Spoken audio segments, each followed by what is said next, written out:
Well, hello everyone. I'm Karen with my co-host Selma. We want to thank you for being with us today on this very special Ultimate Health Summit interview. Today's guest speaker is Dr. Joel Fuhrman, an internationally recognized nutrition expert, board-certified family physician, New York Times best-selling author, and nutritional researcher who specializes in preventing and reversing disease through nutritional and natural methods. You may know him from various shows as Dr. Oz, The Today Show, Good Morning America, I'm going to add PBS, and many more. You may have read one of his multiple best-selling books, from Eat to Live to Super Immunity or The End of Diabetes, but that's just a few. He's also published the Eat to Live cookbook and The End of Dieting and The End of Heart Disease, all of which are bestsellers. He's also the father of nutritarian eating and has a special equation for eating for longevity, which he'll be telling us about throughout the interview today. Welcome to the Ultimate Health Summit, Dr. Joel Fuhrman. Thank you. So great to be here. Excited to talk to you today. Oh, well, we're so excited. Thank you. Thank you. Dr. Fuhrman, what were 3 defining moments in your life that got you to where you are today? And what are those starting moments for you being on the national figure skating team?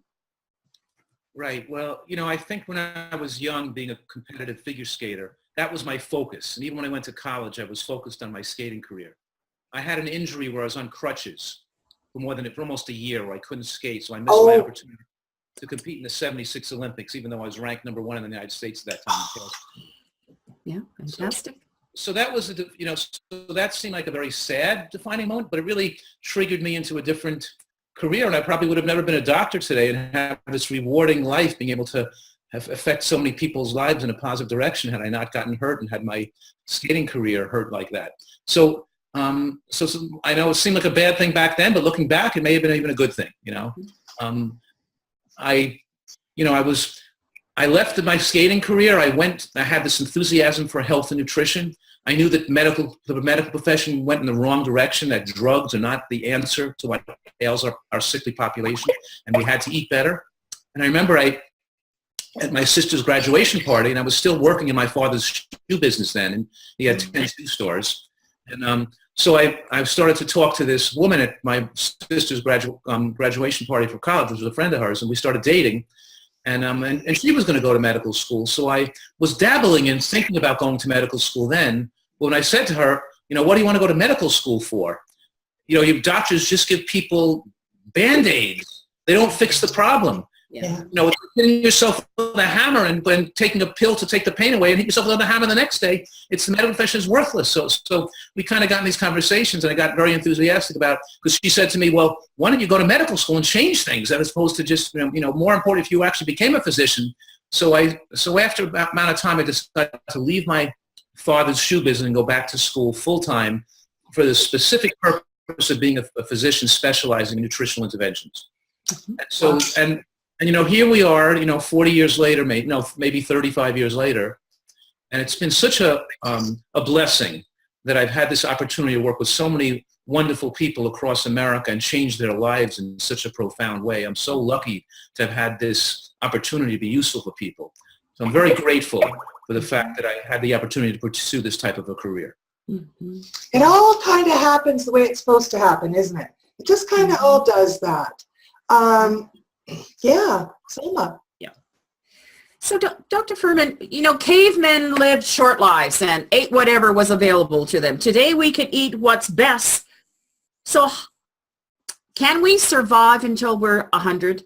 What are some basic principles of nutritional excellence we need to put into practice of getting to that 100-year-old mark?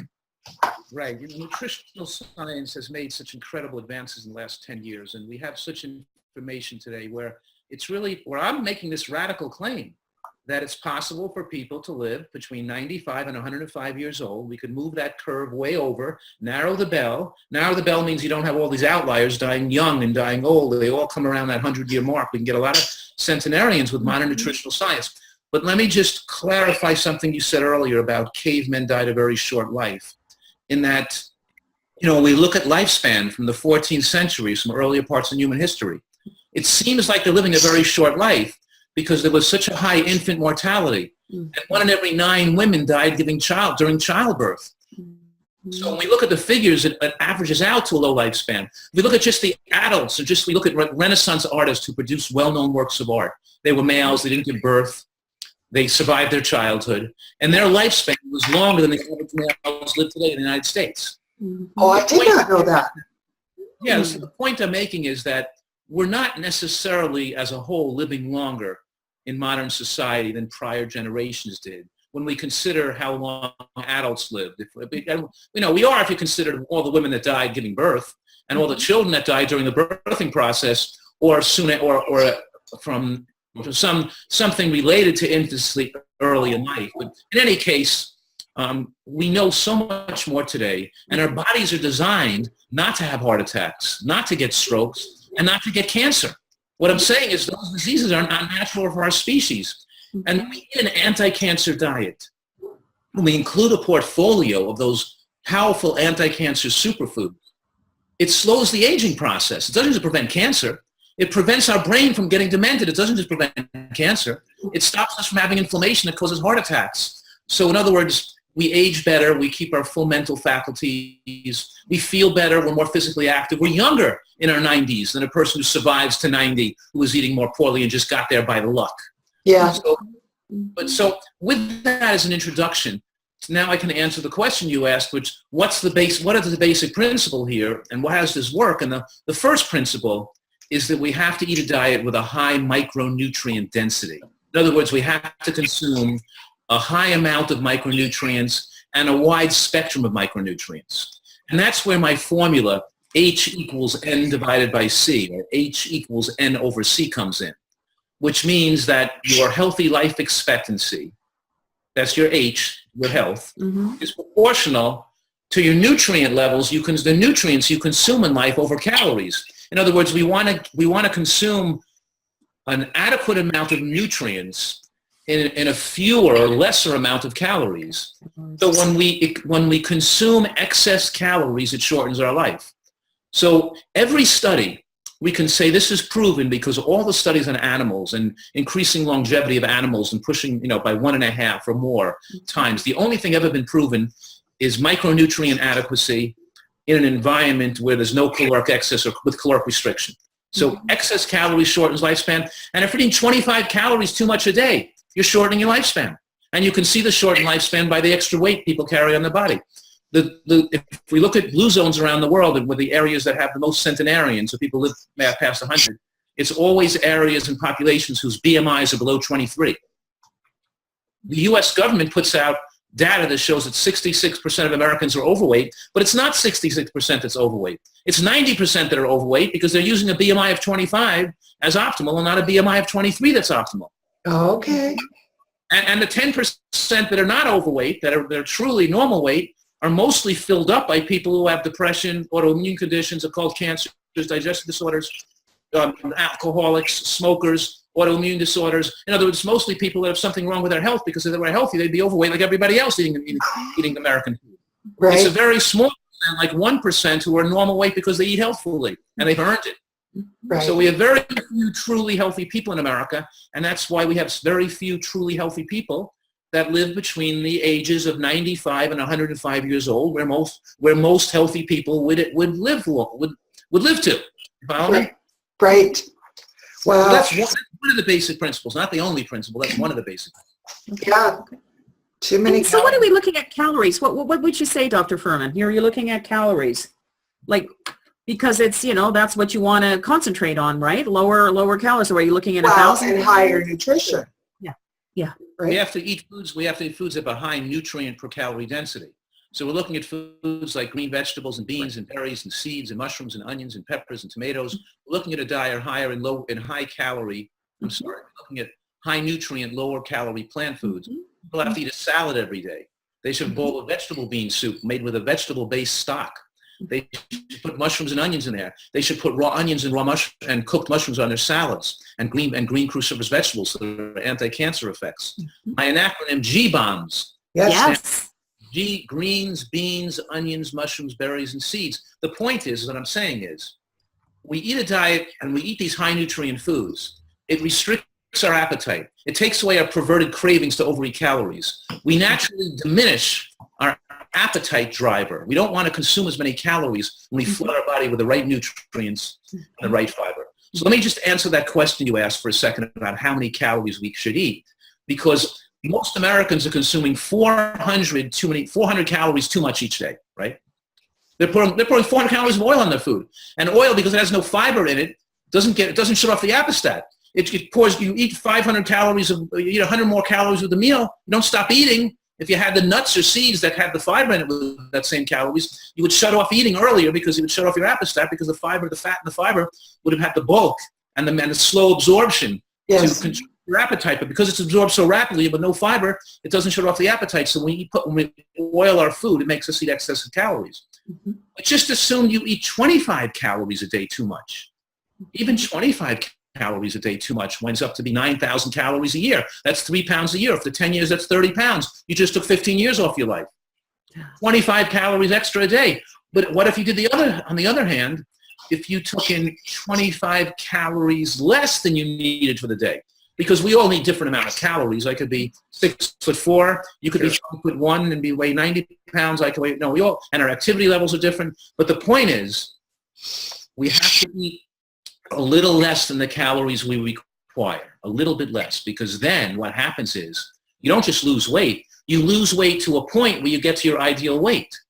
And once you reach your ideal weight and you keep exercising at that ideal weight, your body's going to slow its metabolic rate down a little bit to accommodate that 25 calorie deficit. So it'll slow your metabolic rate to maintain that lower amount of calories, and in doing so, slow the aging process while it's maintaining your skeletal and muscle mass for the most favorable muscle mass and skeletal health for the rest of your life. In other words, we shouldn't be gaining weight as we age. Our optimal weight, when we were 19 years old or 20 years old, should be maintained throughout our whole life. We should keep that healthy weight, and we should eat in a manner to maximize nutrient intake and to keep a stable, steady, healthy muscular weight for the rest of our life. And most everybody overeats calories. So if you want to err on the side of caution, undereat calories a hair. Right. While most people are thinking they want to do something to speed up their metabolic rates, they can eat more food and not get fat, I'm saying the opposite. We should be trying to slow down our metabolic rate a hair so we can eat less food and not get too thin. Did you follow the difference? Major difference here. And that's how we live to be 100. We have the right nutrients in our tissues, and those right nutrients curtail overeating behaviors. Because when we don't eat it healthy enough, we get perverted cravings to overeat calories. We start flooding our body with nutrients. We're satisfied with fewer calories. And sometimes I eat dinner maybe my son comes home from school at 4 o'clock, or I'm hungry after I worked out and I'm eating dinner at 4 o'clock, 4:30. I quit eating for the night at 5 o'clock. I might sometimes be even a touch hungry when I go to bed at 10 or 10:30 at night. But I'll just go to bed. I know it's good for my health to have that long period of not eating. The more you live in that non-feeding state, the more your body can repair and detoxify. Some people call it intermittent fasting. I just call it increase your space between meals, especially between the finish of dinner and the start of breakfast. Because as you have a longer period of not eating food at night, that's when your body most effectively repairs and heals, and that prevents you exceeding your caloric requirement for the day anyway. You don't want to use excess calories that day that you didn't utilize, for example. Right. So what time would be supper? What would you say here? Is it 6 o'clock? Are we looking at that? Is that too late? Well, I'm thinking that if you ate between 5 and 7, then you can go 7 to 7. That's 14 hours when you finish at 7. That's 12 hours. You want to aim for at least 13 hours a night of no food coming in. Oh, okay. Okay. So that means if you finish at 7, you shouldn't eat till 8 the next morning. If you finish, so trying to finish at 6 it's actually even a little healthier if you finish dinner a little earlier, because then you're going to bed on an empty stomach. going to bed on an empty stomach. There was a study that showed with breast cancer patients. These are women who had breast cancer. Those that had a 13-hour window, not eating a good diet, the same cruddy diet other people were eating, but they still had a 26% lower rate of breast cancer recurrence or breast cancer death over that 10-year period, just because they had that 13-hour window at night. Is that right? Okay, so we're doing something right, Selma. We're working so hard on this series. Sometimes there's just no time to eat. And I go to bed. That's right. We're going past the 13 Oh, well, hours. we've got lots to do. And so I guess that's a good thing. And you know how the average people out there who are reading stuff in magazines and the internet, they'll tell people to snack all day long and keep the food and eat small amounts and stoke the fires, smoke your metabolism, all kinds of nonsensical stuff that shortens lifespan. What's popular out there is all kinds of the worst advice is what's most popular. You know. Okay, so now, let me ask you this question, because paleo is a big thing these days. Paleo, what do you think?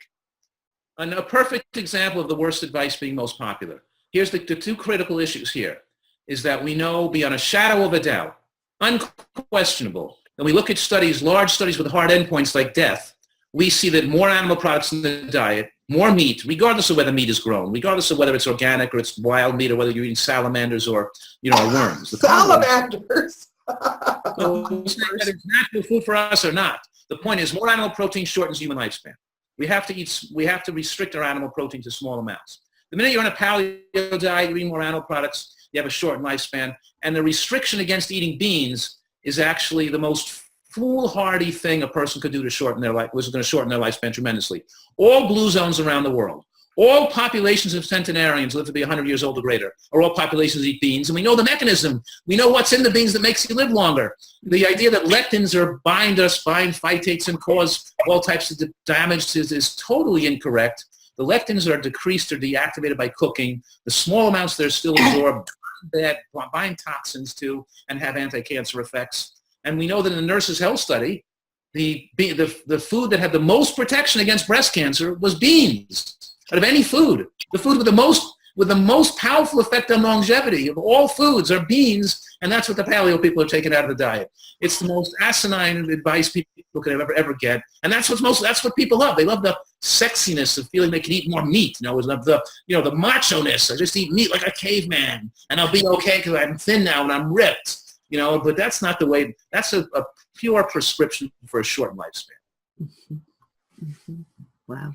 My dad always had this saying, beans will do you good. The more you eat, the more you toot. The more you toot, the better you feel. So eat your beans with every meal. My dad used to always say that. Beans have the most inositol pentahis phosphate, which prevents breast and prostate cancer. The starches are very slowly digestible, so it's a carbohydrate food. They have the lowest glycemic effect of all carbohydrate concentrated foods. They have about 30% protein, and because some part of their carbohydrate is resistant starch, which means those calories don't get absorbed into the bloodstream.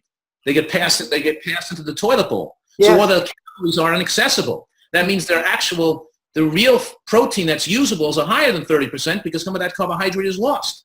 They're a high protein food. They maintain muscle mass and strength as we age. They're low glycemic, and they're absorbed very slowly in the body, so they don't result in a high insulin response. And that's the second secret to living a long life.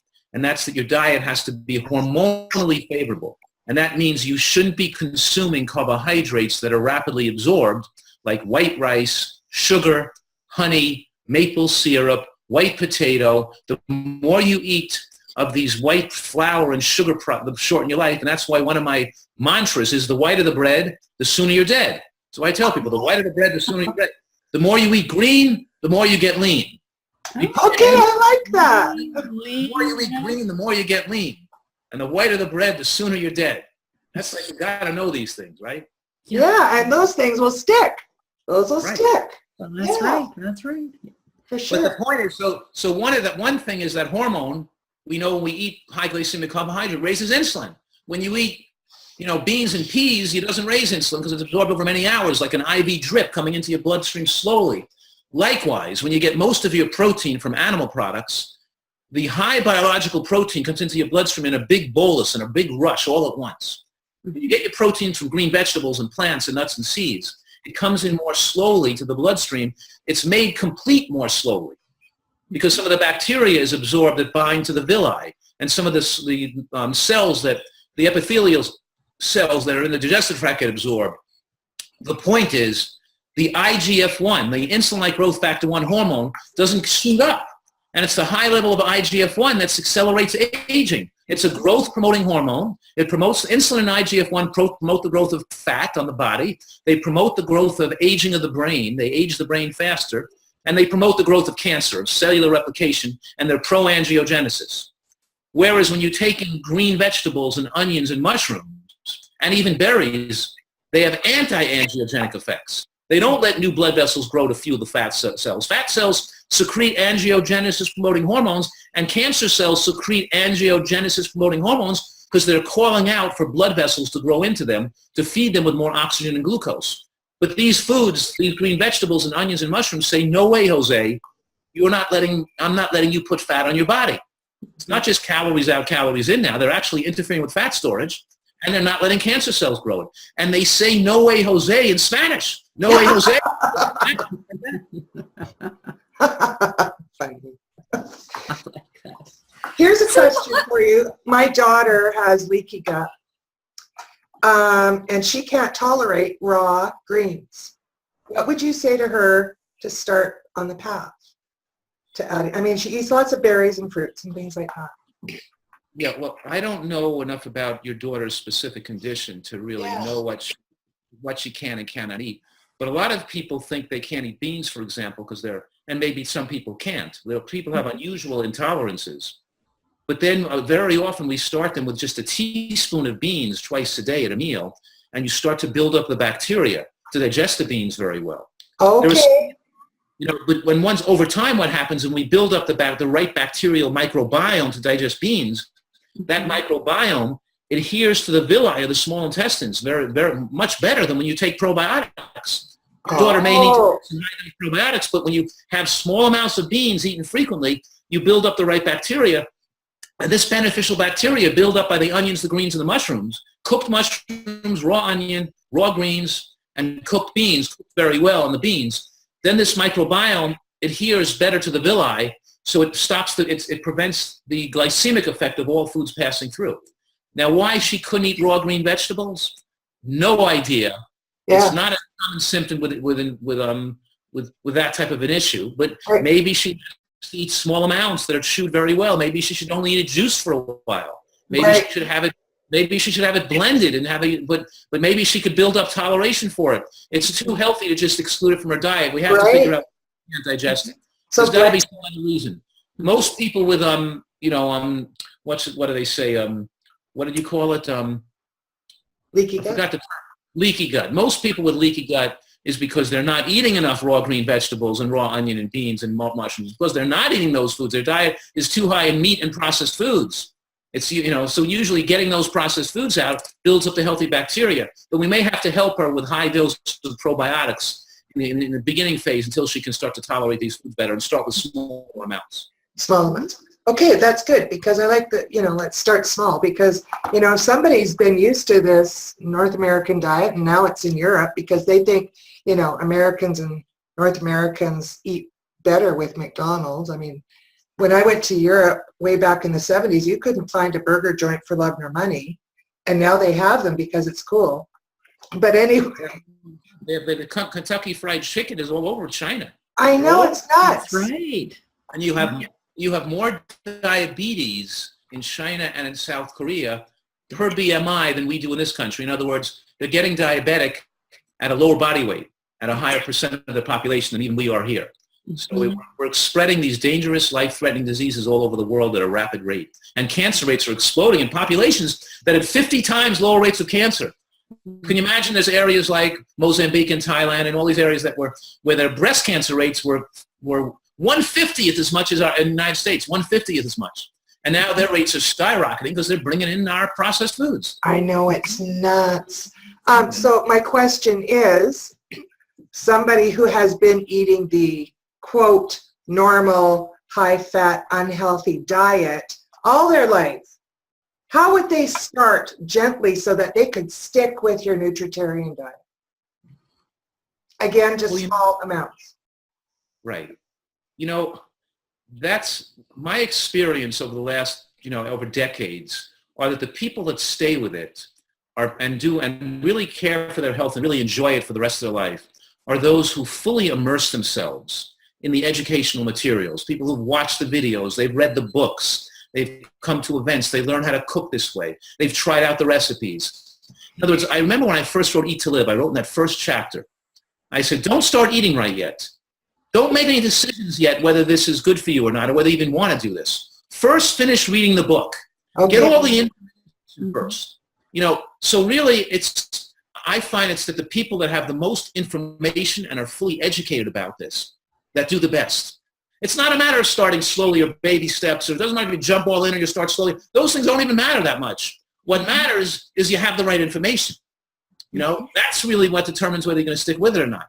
And you guys know that conventional junk food, fast food, and the way most other people eat, it's addicting. They're addicted, and they're looking for rationalizations and excuses why not to do this. The person listening to us today might be saying, oh, it sounds great, but I'd rather just enjoy my life more and live a shorter life. I would have a better life enjoying food more. They don't realize that's irrational. It's delusional. It's how an addict talks. Yeah. They don't realize the taste gets stronger when your health gets better. You learn the recipes to make this taste just as good. And people who are eating healthy, eating delicious, ice creams and delicious dishes we're making on this healthy way of eating is just as tasty to us as people eating their junk food, and even more tasty. And so I did a study. I published it in Nutrition Journal in 2012, showing that out of more than 750 people, that they actually enjoyed eating this way, the taste of it, as much or more than their old diet.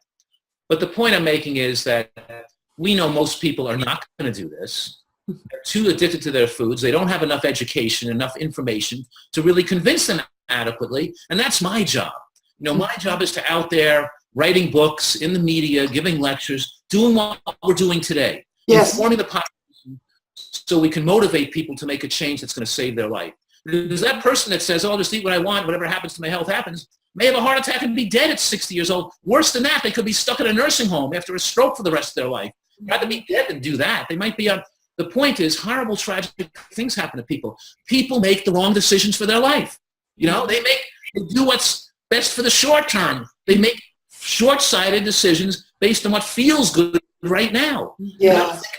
Their future self and their later life, what they want for their lives. Yeah. And I'm here to help them make better decisions, and thank you for spreading that same message, is helping people make better decisions.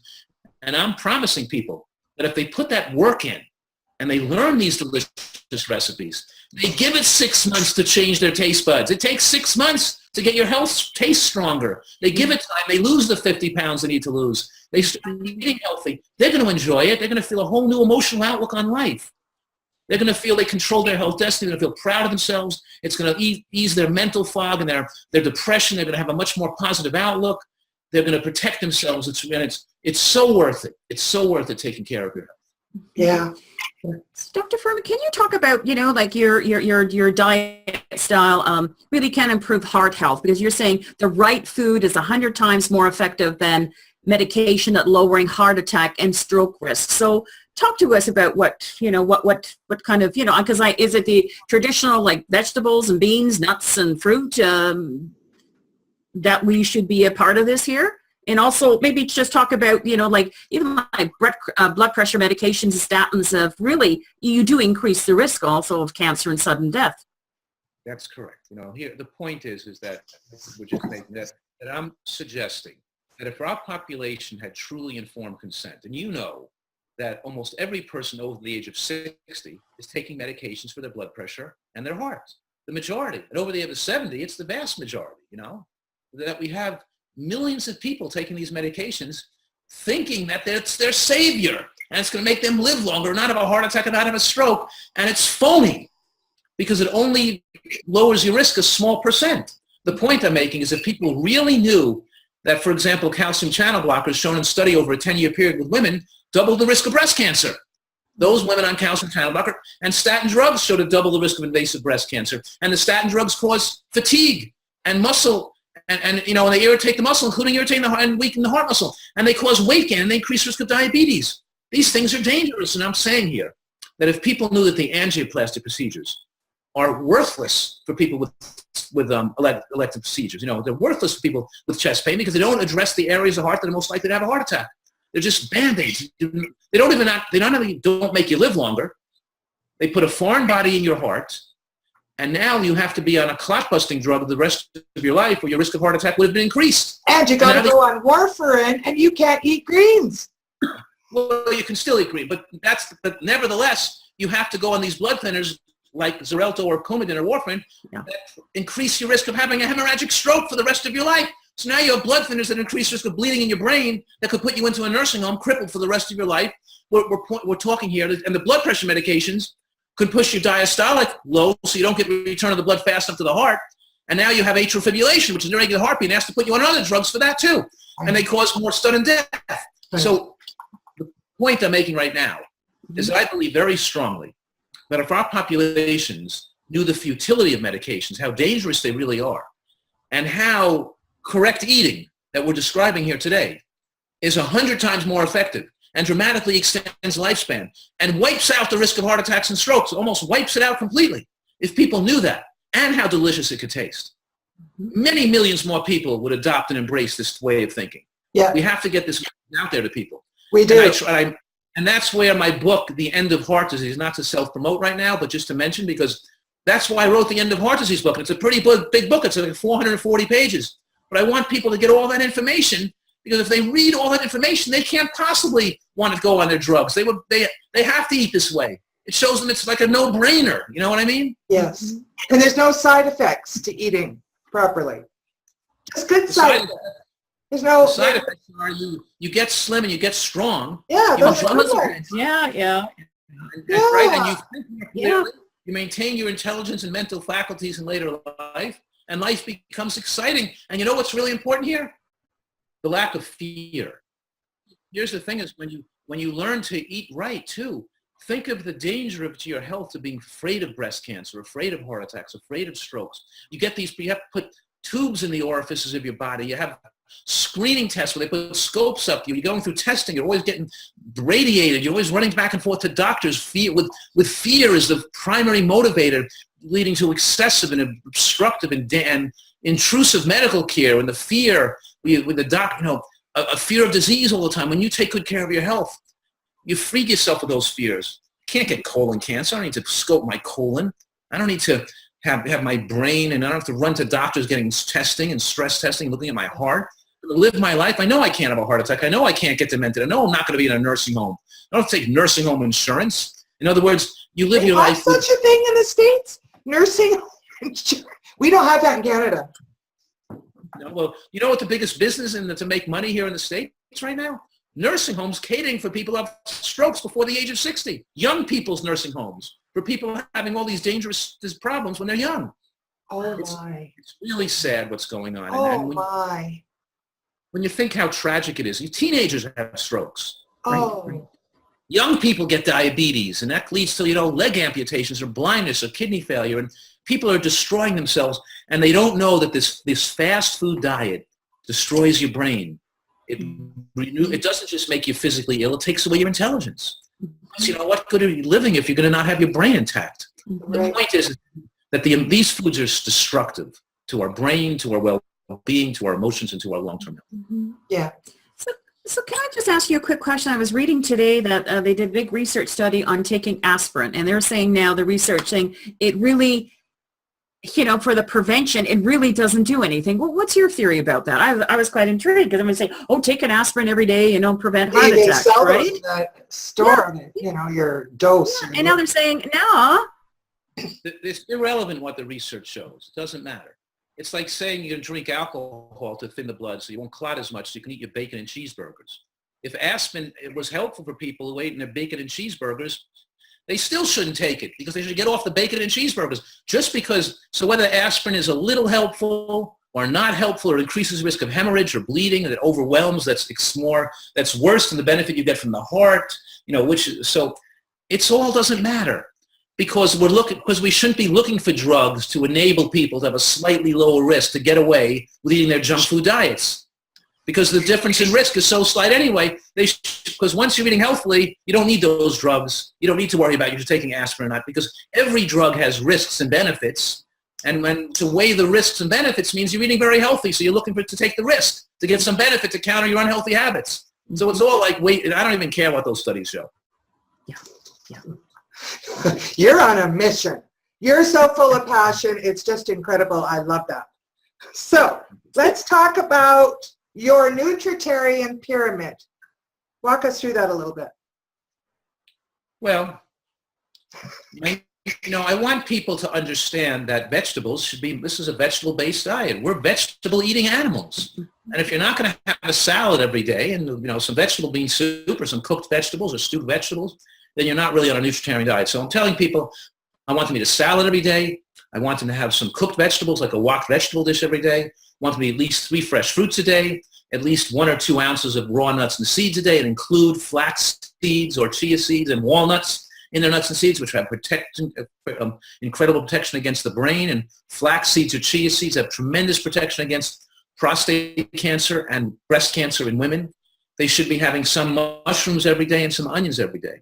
So the pyramid has vegetables at the top, fruits, starchy vegetables, whole grains, beans, nuts, and then processed foods shouldn't even be in the pyramid. I might put some in the pyramid, like I say, eat very small amounts or none at all or rarely, but I prefer not to even be in the pyramid. We're talking about bagels and white flour and donuts and cookies and rice cakes and breakfast bars and chips and soft drinks and candy. People shouldn't be eating candy and junk food and sugary stuff.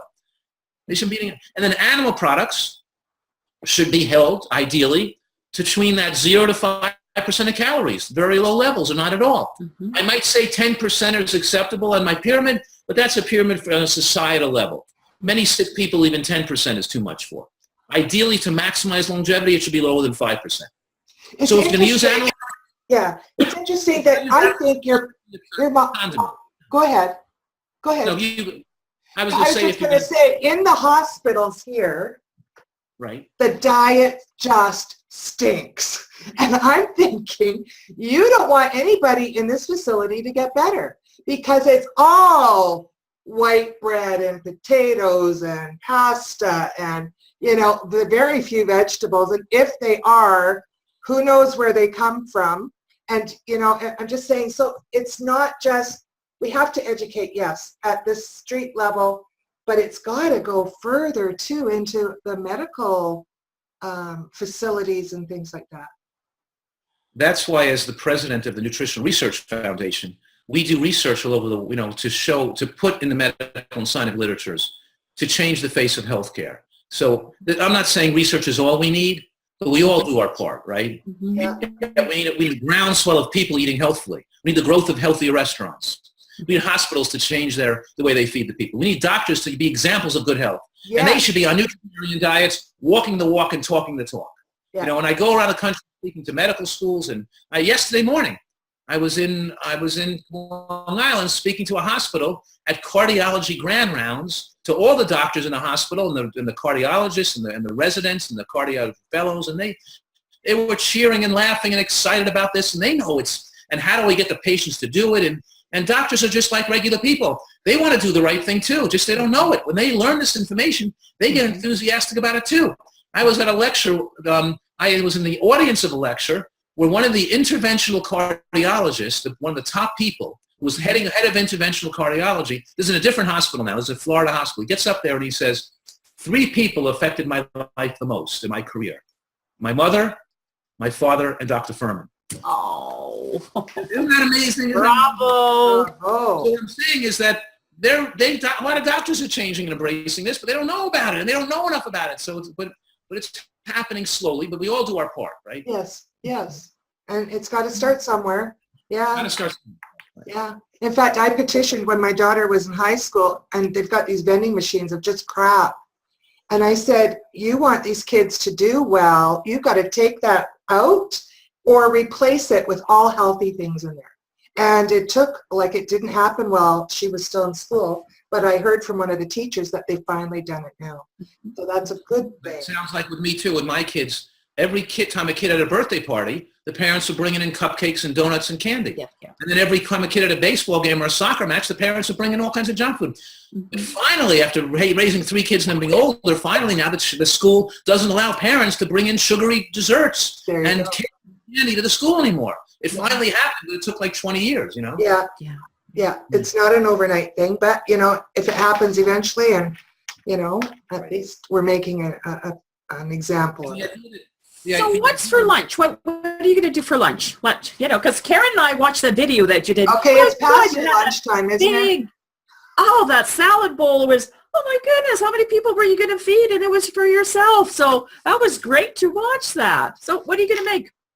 I don't know. I'll just eat whatever in the refrigerator. Probably for lunch today, I have some really good red bean chili.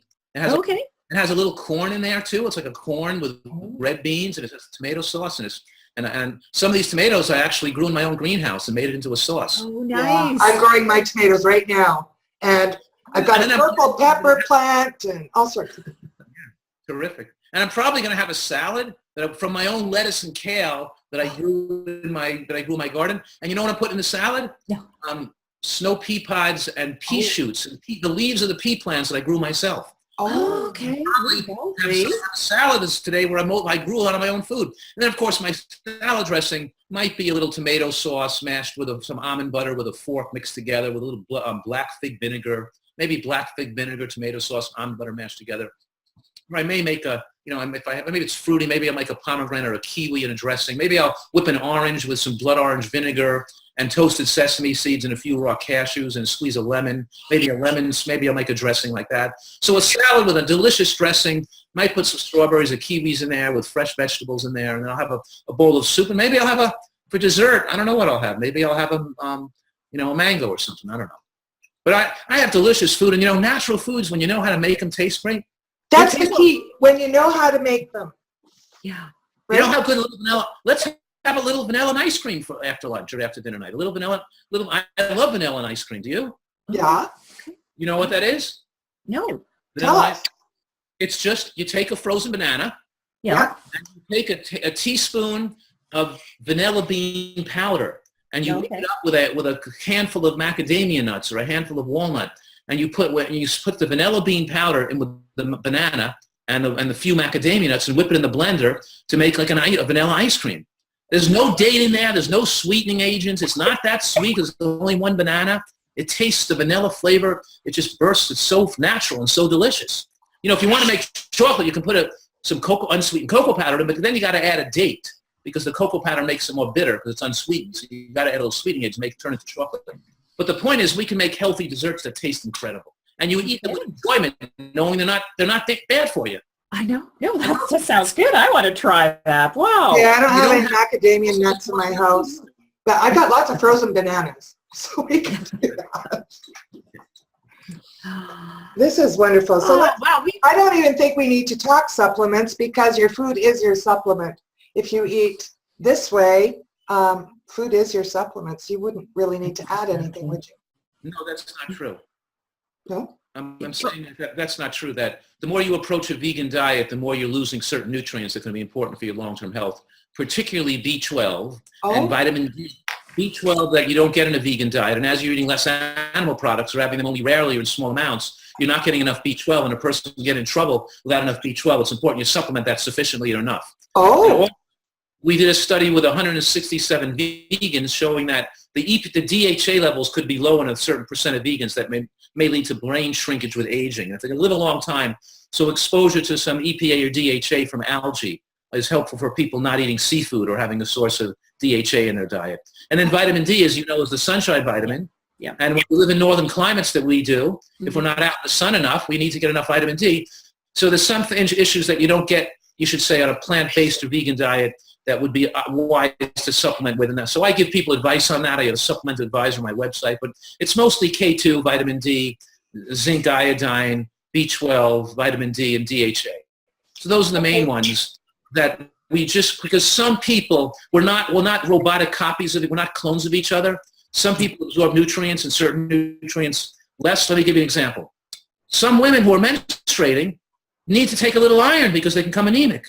And other women don't bleed that much and absorb iron better and don't have to take iron. Yes. It's even true that some women, when they're pregnant, don't need iron, and other women do need iron. It varies based on your own individual differences as a person. So I try to recognize that we have to make some modifications in checking to make sure we do what's perfect for everybody. We don't want to mess anybody up, and we want to treat them individually. and make sure we give them that what's perfect. And that's one of the methodologies. We make sure that they live to be 95 to 105 years old. We don't want to make mistakes with people. No. We take on the side of caution, and we're conservative and make sure we're giving them completely, making sure they're exposed to all the right things they need to live to be 100 years old. Okay, well, I'm glad I mentioned that because that's good to know. That's good to know. Wow. Especially the people. So Dr. Fuhrman, so the name of our series is Ultimate Health, Live Life Well. What does that mean to you, live life well?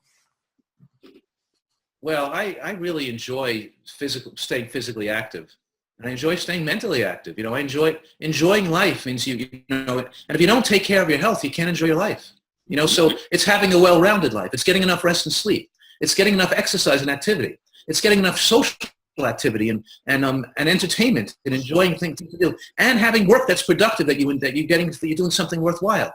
In other words, we know that another common feature of people who are centenarians is that they have good relationships with people that are with other people. They're not isolated, right? So we want to feel good about ourselves, and and I'm saying a part of feeling good about yourself is feeling good about the way you take care of your health too, and you don't become dependent on your family to take care of you. Because you abused your health, and now you have to have other people take care of you because you didn't live a healthy life.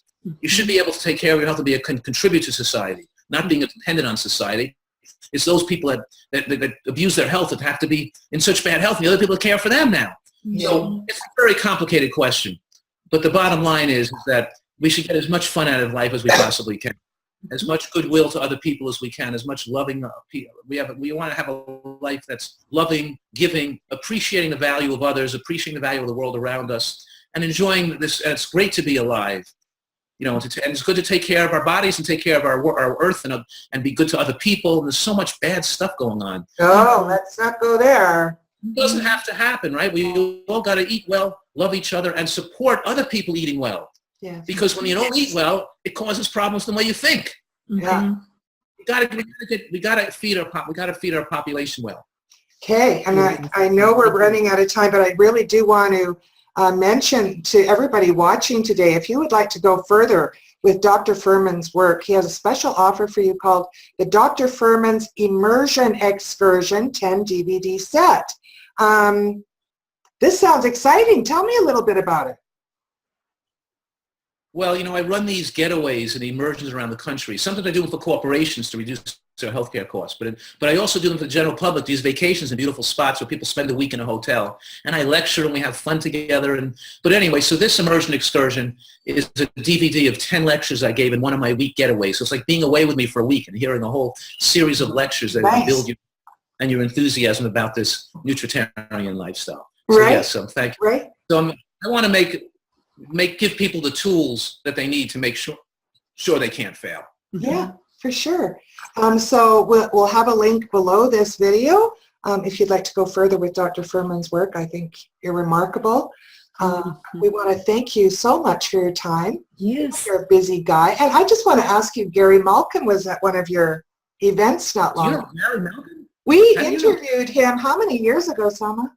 A long time ago. What a remarkable person and passion. And yeah. A friend of mine, and he's now eating a nutritarian diet. I got him on board now with taking better care of his health. And for those of you who don't know Gary, he's an Emmy Award-winning musician. Yes. Yeah. He's just so beautiful at using music as part for our health, because we shouldn't be afraid of expressing ourselves with music, and it's part of the good part of life. Is it's a part of being well-rounded. Yeah. Right. We want to use the arts in a way to add more quality and happiness to our lives. Yeah. Well, give him our best. And again, thank you so much for joining us, Dr. Fuhrman. We enjoyed this. You're just your wealth of knowledge, and we thank you for making the time for us. Oh, we really appreciate it. What a pleasure talking to you. Thank you. Okay. Thank you. And for all those that have joined us today, big hugs to you. And until next time, live life well. Thanks, everybody. Bye.